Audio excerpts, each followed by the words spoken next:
நம்ம படத்தோட ஹீரோ மிகப்பெரிய ஏழங்க.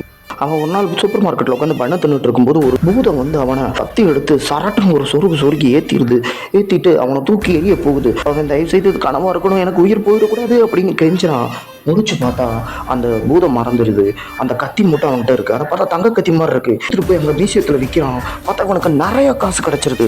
இவனுக்கு ஒரே சந்தோஷமா திருப்பி இன்னொருக்கு அதே மாதிரி ட்ரை பண்ணி பார்ப்போமான்னு தூக்க மாத்திரையெல்லாம் எடுத்து போட்டு அடுத்து தூங்குறான். அதே மாதிரி அந்த பூதம் திருப்பி வருது. ஆனால் இந்த டைம் பெரிய கோடாரி எடுத்துக்கிட்டு வருது. வந்து அவனை பொலன்னு பொழந்து அடி வெளுத்து விட்டுறது. அப்போ திருப்பி அந்த கோடாரியை பிடிச்சிக்கிட்டு கடவுளை இது திருப்பி கனவாக இருக்கணும் அப்படின்னு சொல்லி வேண்டான். முடிச்சு பார்க்கலாம். பார்த்தா கரெக்டாக அது கனவாக தான் இருக்குது. கனவுலகத்துலேருந்து வெளியே வந்துடுறான். அந்த கோடாரியை கொண்டு போய் மியூசியத்தில் கொடுக்குறான். 2 மடங்கு காசு கொடுக்குறாங்க. ஏன்னா அது பெரிய கோடாரி, தங்க கோடாரின்னு சொல்லிட்டு. ஸோ இந்த மாதிரி அடிக்கடி தூங்கி இவன் நிறைய காசு சம்பாதிச்சு மிகப்பெரிய மில்லியனர் ஆயிடுறான். ஆனால் கதையே அதுக்கப்புறம் தானே இருக்குது.